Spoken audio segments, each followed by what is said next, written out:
bihi wa la haula wa la quwwata illa billah. Qala al-mu'allifu rahimahullah ta'ala wa nafa'ana bihi wa ulumihi wa fi asrarihi fid dharain amin ya rabbal alamin ya mujibas sa'ilin. Wa yajuzu lirrajul wa tahliyatuhu ala tahardih,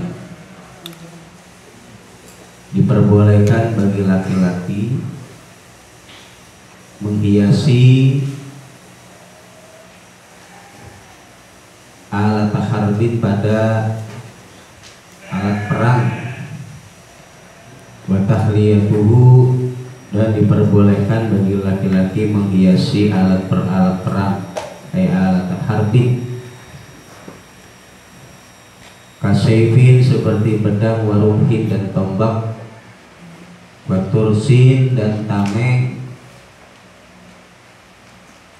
wamin tokotin dan sabuk. Jadi boleh juga bagi kaum laki-laki, diantaranya yang kemarin adalah memakai cincin yang terbuat dari perak. Kemudian diperbolehkan juga menghiasi pada alat perangnya seperti pedang, tombak, tameng dan sabuk. Wahia adapun min tokoh. Wahia adapun min tokoh itu mah perkara yusyaddu yang diikat biha dengan ma apa alwasatu perut, yang diikatkan ke perut.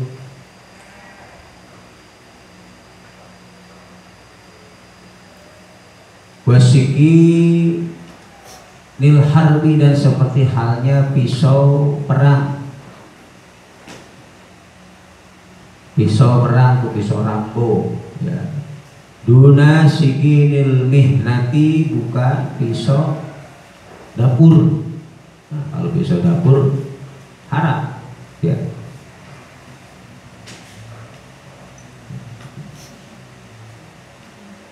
Wasikinil harbi, dan seperti halnya diperbolehkan menghiasinya orang laki-laki dengan emas, dengan perak ya, pada pisau perang. Duna sikinil mihnati, bukan pisau dapur. Ay tahliyatuhu. Wal miklamatu, dan wal miklamati, dan bukan wal miklamatu, dan bukan tempat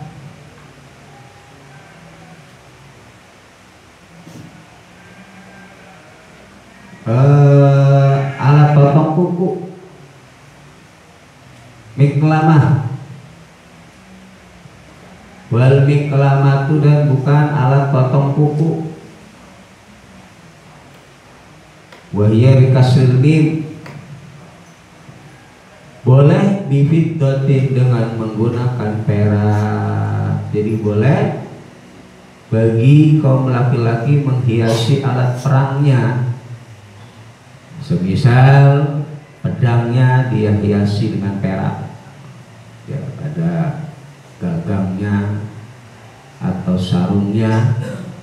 Kemudian tombaknya ujungnya dihiasi dengan perak ya, atau tamengnya ya, sabuknya biar kelihatan gagah ya, pisaunya biar kelihatan gagah ya, bukan pisau dapur atau alat untuk memotong kuku. Itu tidak diperbolehkan ya.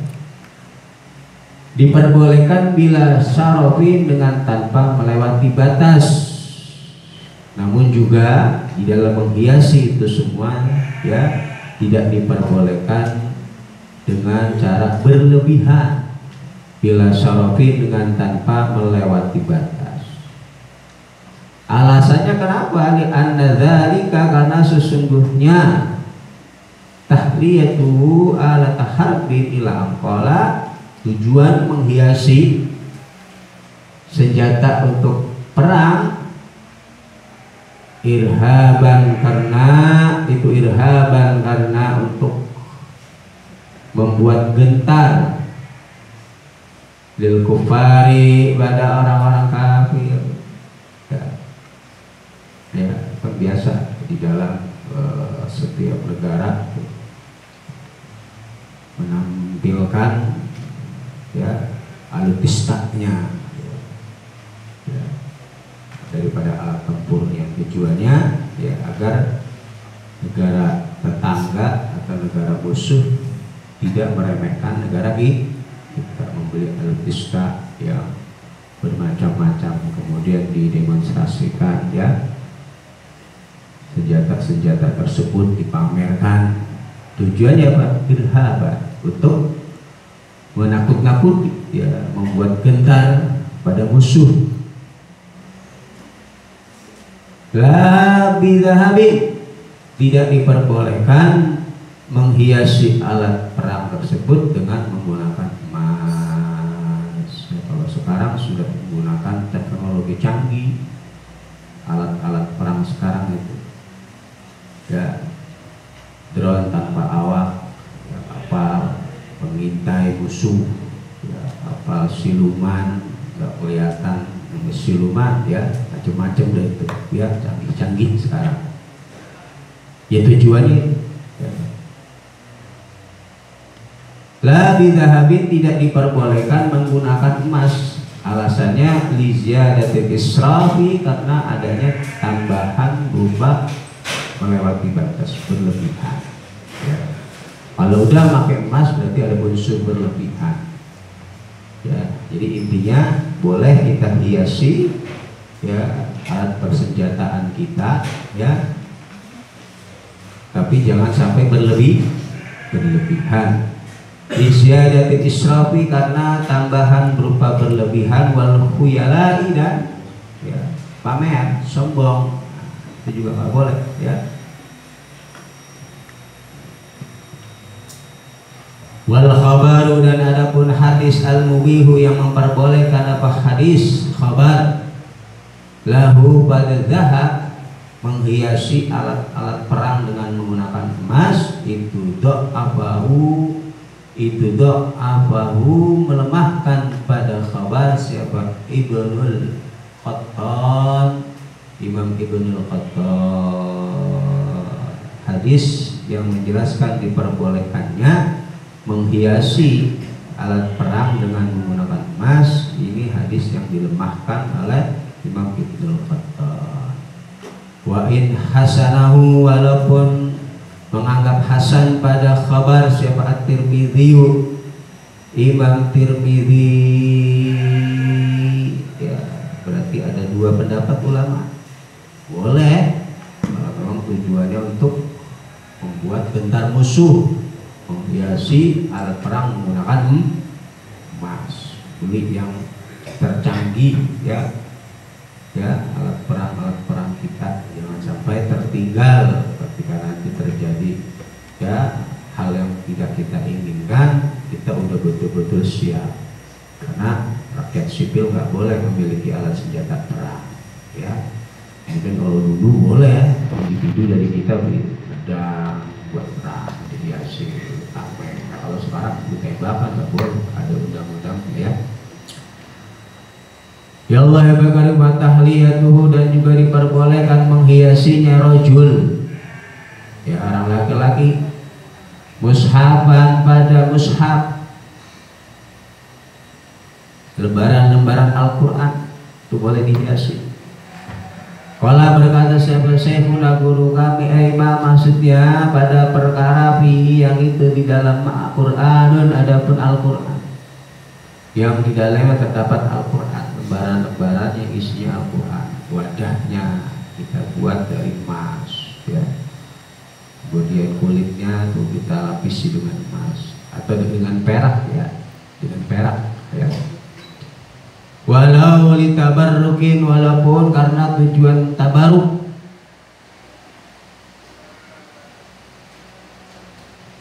Contohnya kaki laki seperti menghiasi wadah daripada mushaf bifiddatin dengan perak, boleh dihiasi dengan perak di pinggirannya. Ya, jangan pakai foto partai, jangan ya, gambar partai, foto orang mati ya, boleh saja ya. Ya, tapi ada tujuan lain di sana ya. Sekarang kan kalau kampanye Al-Quran dibagi-bagi atau ada foto calonnya, nah, ini udah mulai macam-macam ya.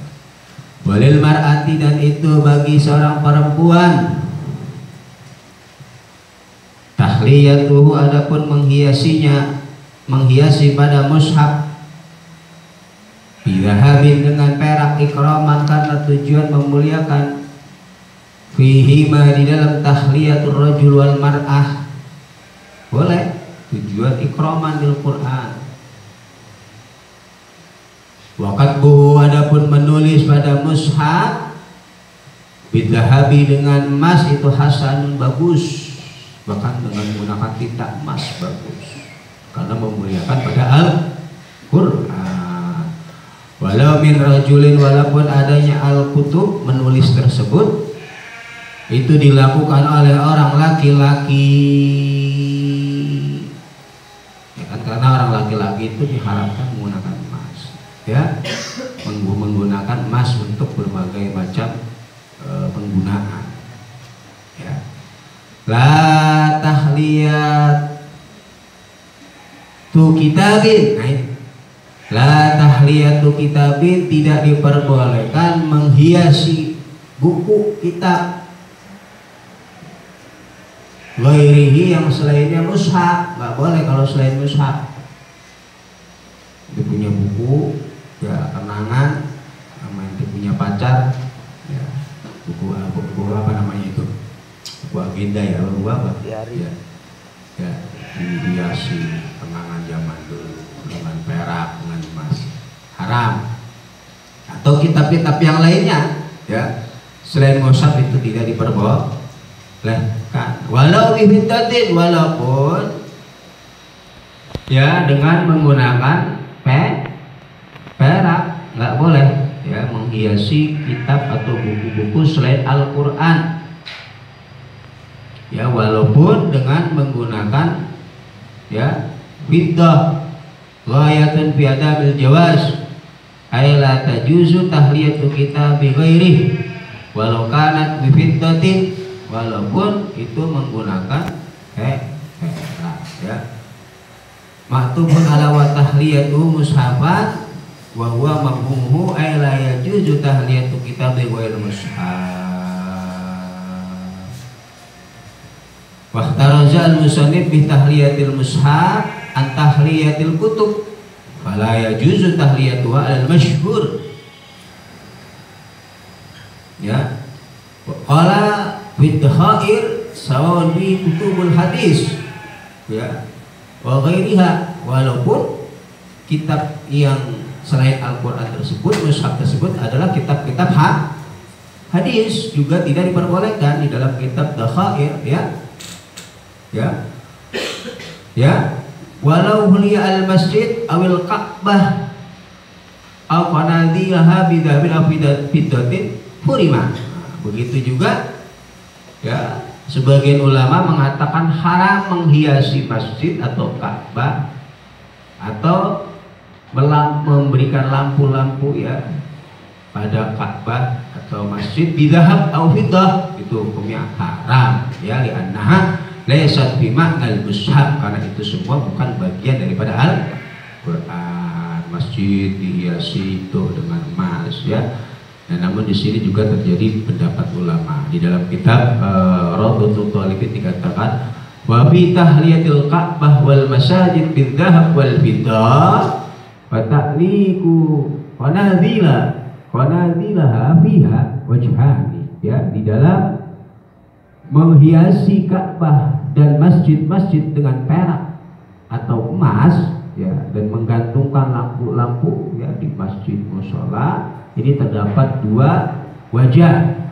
As-sahuma at-tahrim, sedangkan yang paling asah adalah diharamkannya menghiasi masjid dengan emas atau perak atau menggantungkan lampu-lampu, menulis kaligrafi dan lain sebagainya. Kenapa alasannya? Fa'innahu la yunqalu anis salaf, karena itu semua tidak pernah dilakukan oleh ulama-ulama terdahulu. Wasani al-jawaz, kemudian pendapat yang kedua diperbolehkan, kama yajuzu satrul Ka'bah bitiba, seperti halnya diperbolehkan menutup Ka'bah dengan sutra dibaj. Nah, ini ada dua pendapat ya. Kita tinggal ya melihat kondisional ya. Kalau di kita pun rata-rata masjid dibangun ya banyak kaligrafi, hiasan-hiasan. Ya kita ambil pendapat yang kedua, memperbolehkan dan memakruhkan menghiasi masjid dengan ornamen-ornamen tersebut. Tapi kalau bisa, kalau sampai mengganggu orang yang sedang sholat di masjid, konsentrasi kekhusyuan itu bisa. Ya di masjid lampunya lampu disco, repot. Orang sholat jadi gahu, seorang pakai baju yang bergambar aja itu makruh karena mengganggu orang sedang sholat. Apalagi masih dihiasi dengan hal-hal yang bisa mengganggu konsentrasi orang melakukan sholat, mengganggu kekhusyuan. Itu intinya di sana ya, karena dia bukan min jumlatil mushaf. Pokoknya selain mushaf hukumnya terjadi perbedaan pendapat ya. Mayoritas ulama mengatakan hukumnya makruh, ada yang mengatakan haram. Berarti kalau makruh boleh. Tapi kalau sampai mengganggu ya, kekhusyuan daripada orang yang sholat di masjid tersebut, bisa menjadikan keharaman menghiasi masjid tersebut. Ya, nah ini pendapat para ulama-ulama kita di dalam masalah tersebut. Ya, jadi harus dipahami. Ya, maka tadi ya Allah ya Biya Karim, wat tamwihu ya, dan adapun menyepuh ya, itu haramun, diharamkan qat'an secara pasti, mutlakon dengan mutlak. Menyepuh berarti betul-betul wadah daripada mushaf atau alat perang dan sebagainya itu terbuat dari sepuhan emas. Nah itu haram secara mutlak kalau memang, atau dari perak ya, dari emas ya, atau dari perak ini ya. Fi'lut tamwih haramun mutlaqan sa'un kana fi alatil harbi awil musab aw ghairihima, sa'un kana lil mar'ah aw lirajul bidhahabin aw bi fiddatin. Nah ya, kalau di situ menyepuh tanwih ya, yang diperbolehkan tadi hanya menghiasi. Berarti kalau menghiasi itu hanya sekedar penghiasan sedikit saja taruh. Tapi kalau menyepuh itu dilebur ya, campuran di emas. Nah, ini mutlak diharapkan baik oleh laki-laki maupun perempuan, baik itu pada alat perang ataupun mushaf atau yang lainnya. Summa in hasala, kemudian apabila menghasilkan minhu dari tanwih tersebut, penyepuhan tersebut, apa syai'un sesuatu, bil ardi dengan ya, memanaskan ala nari di api ya, di atas api, hurrimat maka diharamkan apa istidamatuhu, melanggengkan pada sepuhan. Wa illa, dan apabila tidak hasala minhu syai'un bil ardi alan nar ya fala, maka tidak diharamkan. Wa iritasala, walaupun bertemunya mumawwah sepuan tersebut bil badani dengan badan, khilafan berbeda dengan pendapat dijamin pada golongan ulama. Ini tentang permasalahan menyepuh daripada alat perang atau mushaf dan lain sebagainya dengan emas atau perak. Secara mutlak hukumnya haram. Ya Allah ya Biya Karim, wa yakhillu, dan dihalalkan apa adzahabu perak, wal fiddatu wa adzahabu emas, wal fiddatu dan perak, bila sarafin dengan tanpa melewati batas, limra'atin bagi perempuan, wasobiin dan anak kecil, ijma'an dengan kesepakatan ulama bin nahwi siwari di dalam semisal gelang boleh ya bagi kaum perempuan dan anak kecil menggunakan semisal gelang yang terbuat dari emas atau perak selama tidak melewati batas. Wal khalkhai dan bighal apa gelang kaki ya, kalau di Indonesia gelang kaki buat apa? Wanali dan sendalnya digemboknya dari emas biar kagak hilang ya. Hiasan jepitannya pakai emas ya bagi perempuan, tapi dan bagi anak ke watauki dan kalung ini watauki dan kalung alal asohi menurut pendapat yang asah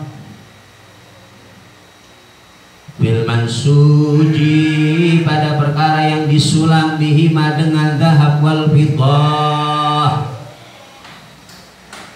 Bil mansuji dalam perkara yang disulam bihima dengan zahab wal fiddah. Wa yahillu dan halal juga lahunna bagi nisa apa ataju topi ya, pakai topi. Kalau ratu kan pakai topi tuh. Wa yahillu dan dihalalkan juga lahu bagi nisa apa tataju topi. Wa illam ya'tadnahu walaupun tidak membiasakannya nisa pada taj, walaupun dia nggak biasa pakai topi. Wa kiladatin dan kalung, boleh juga pakai kalung fiha yang itu di dalam kiladah. Dananirun adapun dinar ya, ada dinar tuh ya, dinar kan terbuat dari emas ya, pernik-perniknya dari di emas. Mu'arradun yang disusun apa dananir qat'an dengan pasti. Wakada dan itu seperti halnya mu'arrah masbubatun adapun dinar yang dibolongi ya, pokoknya hiasan dari dinar yang model bagaimana juga diperbolehkan dari emas ya. Wala tajibu dan tidak wajib az-zakatu zakat fi hadil madhkur min nahwis siwar wal khalkhal wan na'al wat tau ila angqal, dan tidak diwajibkan untuk mengeluarkan zakat dari hal-hal tersebut ya, tidak diwajibkan zakat pada hal-hal tersebut ay madhkur minas suwar ya, minas siwar wal khalkhali wal ghairihima dan lain sebagainya ya. Amma ma'as sarafi adapun beserta dengan melebihi atau melewati batas berlebihan. Amma ma'as sarafi adapun bersamaan dengan berlebihan, maka fala yahillu maka tidak dihalalkan apa syai'un sesuatu min dzalika dari mazkur min nahwis siwa. Kalau menggunakannya berlebihan hukumnya tidak diperbolehkan. Pakai gelangnya seberat 2 kilo haram ya, kalungnya 1,5 kilo ya, seklek lehernya ya, nggak boleh. Contohnya hal-hal yang seperti bighal gelang kaki waznu majmu'i firdatehi, yang mana adapun timbangan dari kumpulan ya, persatuan dari hal-hal ya, dari gelang kaki ini tuh dikumpulin tuh kan gelang kaki ya, ada rantai-rantai itu timbangannya ya, dari gelang kaki tersebut ini melebihi dari emasnya atau peraknya mi'ata miskalin pada 200 miskal. Pakai gelang kaki yang terbuat dari emas, beratnya itu kumpulan dari gelang tersebut atau gelang kaki, kalung sebagainya melebihi dari 200 miskal ya. Maka fatajibu, maka wajib zakat lihi di dalam ya hal-hal ini, ya gelang kaki ini yang melebihi dari 200 misqal ya. Ya Allah ya Karim wa tajibu, dan wajib zakat juga alaman atas orang maru yang telah lalu, orang-orang yang diwajibkan zakat ya, fikutin di dalam makanan pokok ikhtiarin yang berbangsa ikhtiari, makanan pokok dalam keadaan normal ya. Normalnya kita makan nasi, kalau nggak normal makan apa aja ya. Jadi misalkan dalam keadaan perang itu kan nggak normal, makan singkong, tiwul ya. Nah ini makanan pokok yang dimakan dalam keadaan normal, dalam keadaan ya normal. Wajib untuk dizakati min hububin, bayaniyahnya dari biji-bijian.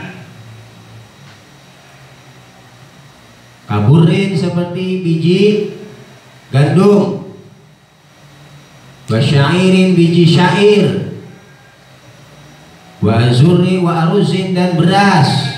Nah ini diwajibkan untuk dikeluarkan zakatnya. Kalau makanan pokok kita misalkan dari gandum, dari beras, biji syair, jagung ya, wa dzurratin dan jagung ya, dzurrah itu jagung ya, jagung kuning atau jagung putih, wahimasin dan biji himas, mismis apa benar ya, himas, waduhnin dan biji duhnin, wabakilau dan kacang bakila ya, waduksatin dan biji duksah. Ini nama-nama biji-bijian tuh, tinggal dicari di kamusnya. Nah itu wajib untuk dizakati.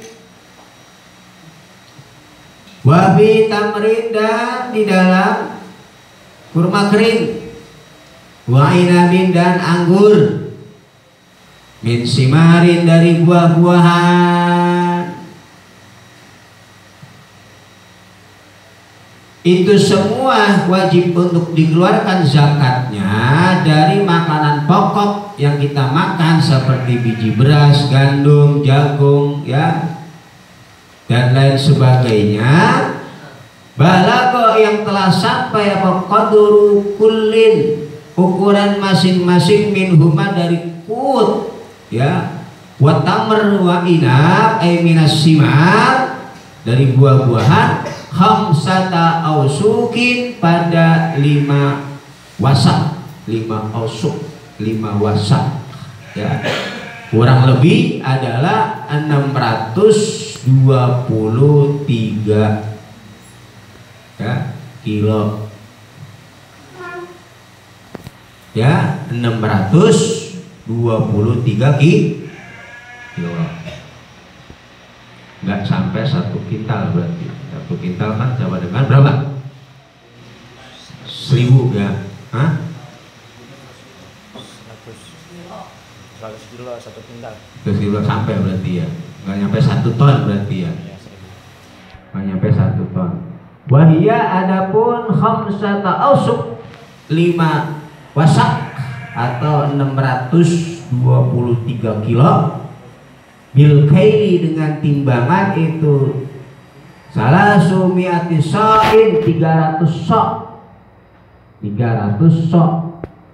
Wal sa'u adapun 1 sok itu arba'atu amdad 4 mud, 4 mud nih. Wal muddu adapun 1 mud itu ritlun 1 ritel, wasulusun dan 1/3. 1 mud ya sama dengan kurang lebih 5 sampai 6 on ya, berarti 300 ya, 5 sampai 6, 5 atau 6 dikali 300 sok.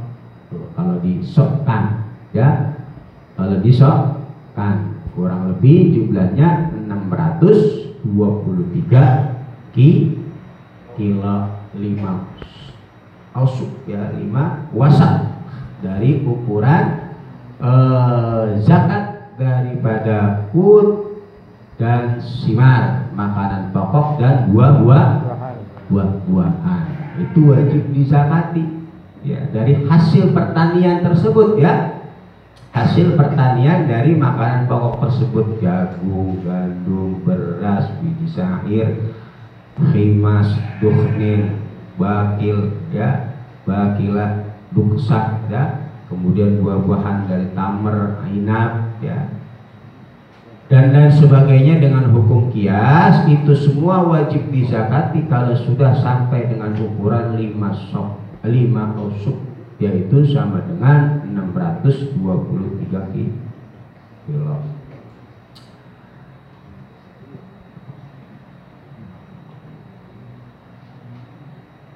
Munakka yang telah dibersihkan apapun ya, min tibanin dari ya,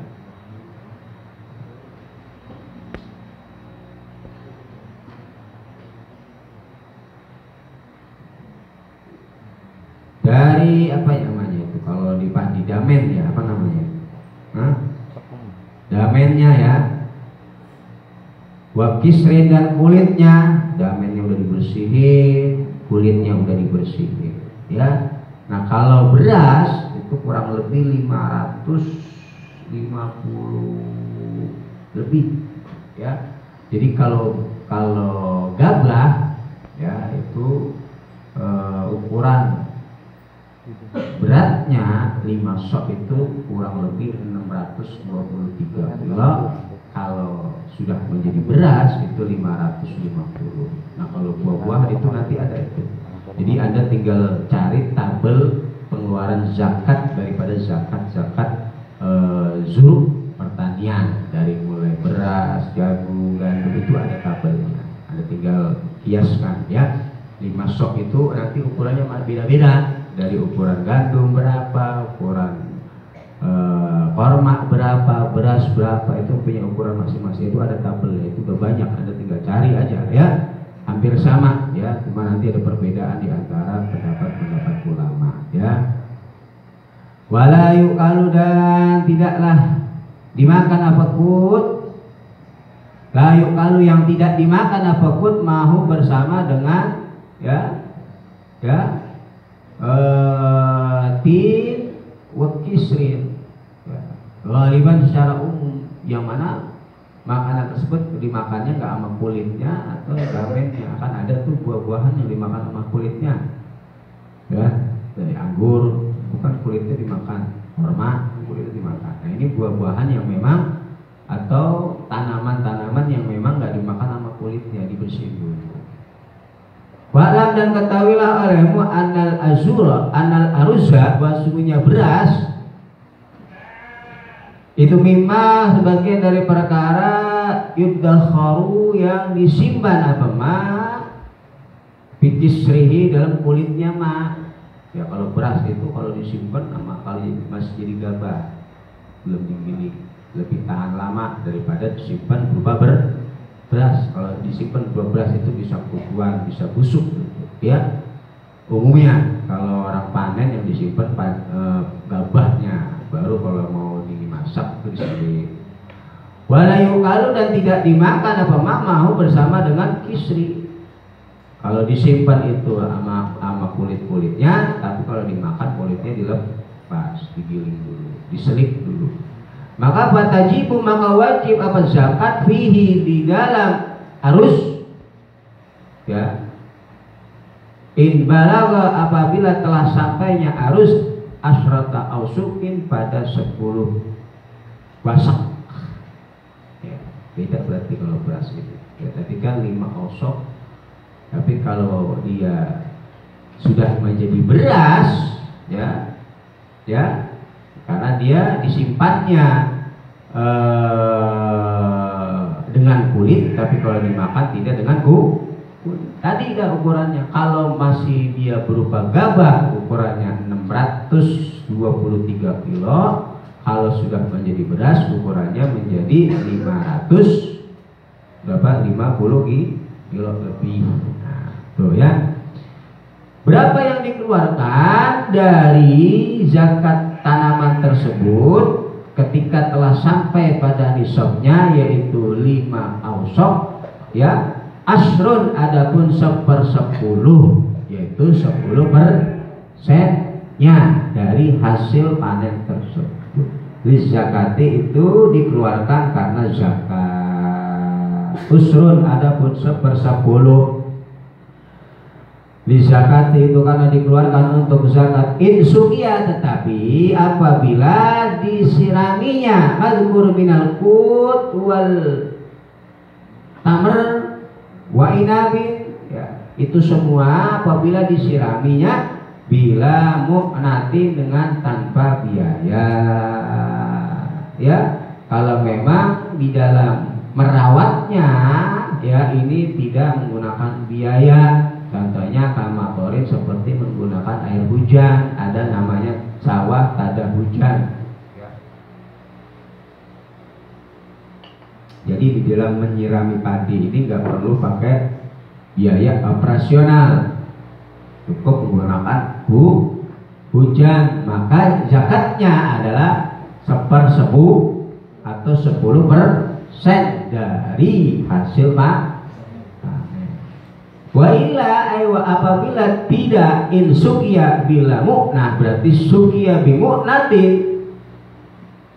Aywa insukia maksudnya apabila disiraminya mazkur minal qut ila angkol bimu'natin dengan biaya, ya, karena hin seperti menyirami, ya, fanisbuhu maka wajib zakat apa separohnya, usrun separoh dari 1/10 berarti 1/5 atau 5%, ya, kalau memang perawatannya ini menggunakan biaya, maka wajib zakatnya adalah 1/5 atau 5% dari hasil panen yang sudah mencapai 1 nisab, yaitu 5 pasang.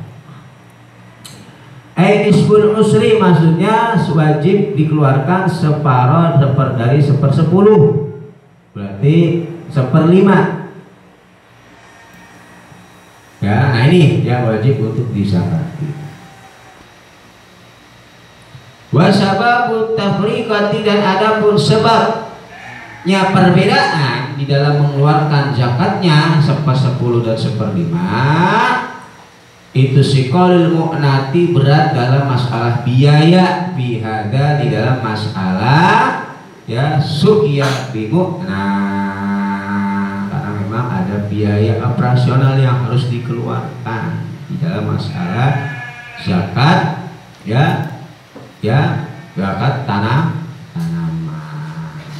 Nah, ini sebagian ulama, ya, ulama-ulama mutaakhirin mengkiaskan daripada zakat profesi, ya, seperti pegawai seni, artis itu kan pegawai seni, anggota dewan atau pegawai pabrik, itu kan nggak ada ketentuan zakat di dalam kitab Salafun Sholeh, maka mereka mengkiaskan dengan zakat ini, ya, karena akan terjadi kecemburuan sosial tentunya.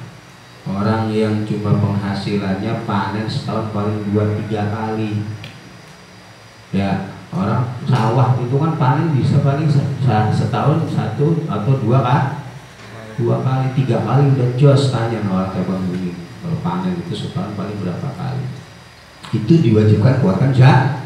Pegawai seni, ya, sekali tampil, ya, bisa berjuta-juta, apalagi dia sukunya rating tinggi, tuh, ya, dai-dai yang kondang ratingnya tinggi, tuh, ya, penghasilannya sekali panggilan jutaan, masa nggak lagi zakat? Nah, akan terjadi kejomplangan, ya, ketimpangan, akan terjadi kecemburuan sosial. Petani yang penghasilannya aja nunggu panen, ya, diwajibkan zakat, masa pegawai seni, pejabat dan lain sebagainya nggak wajib zakat. Nah, ulama mutaakhirin mengiaskan wajibnya zakat terhadap hasil daripada pegawai seni, PNS dan sebagainya dengan zakat ya, dengan zakat itu.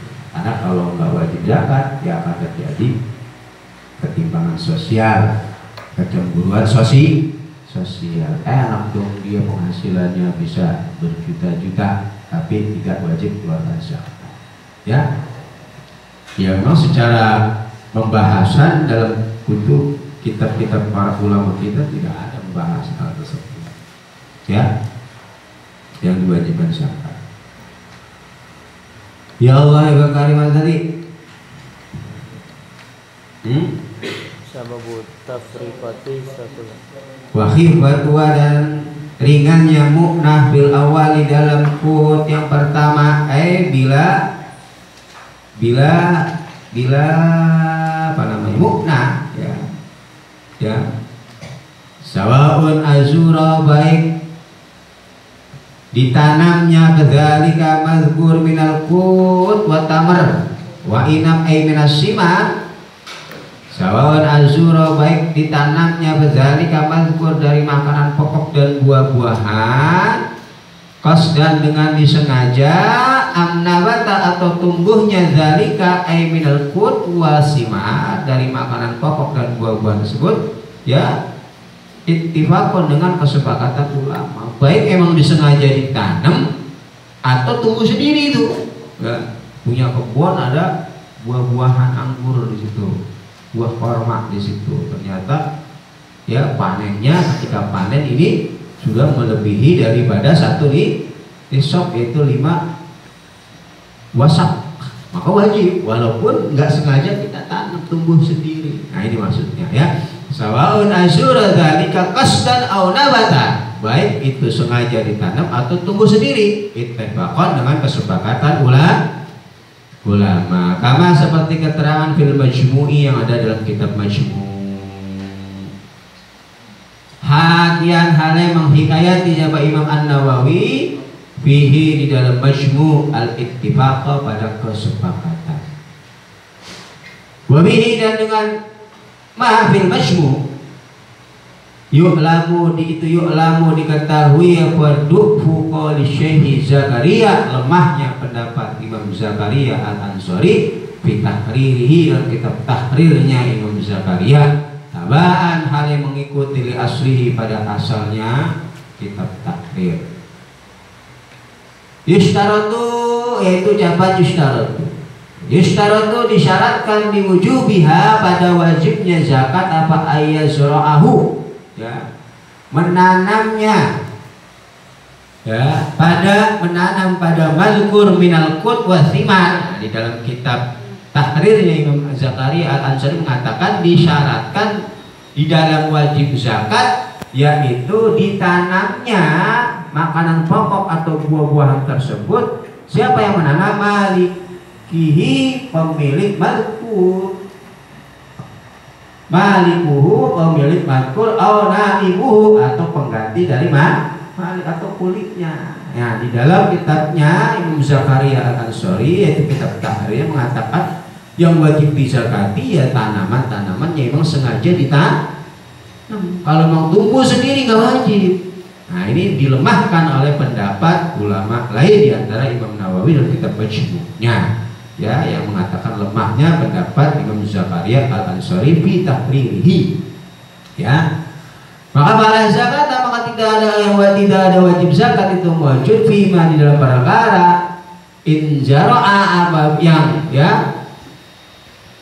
yang tertanam apa ma binafsi dengan dirinya ma yang dia tumbuh dengan dirinya sendiri, au zara'ahu atau menanam pada mas yang ghairuhu selainnya malik tapi bi ghairi iznihi dengan tanpa izinnya malik. Ada orang nanam di kebun kita nggak ngomong-ngomong tahu tumbuh aja. Nah itu menurut Imam Zakaria Al-Ansari tidak wajib dizakat. Yang wajib dizakati adalah tanaman yang sengaja kita tanam atau kita nyuruh orang. Kalau dia tumbuh sendiri benihnya atau ada orang nanam tapi nggak izin sama kita wajib zakat. Nah ini pendapat yang dilemahkan oleh ya. Wala yudammu dan tidaklah dikumpulkan Wala yudhamu dan tidaklah dikumpulkan apa jinsun satu jenis ila akharin pada jenis yang lainnya, nggak boleh.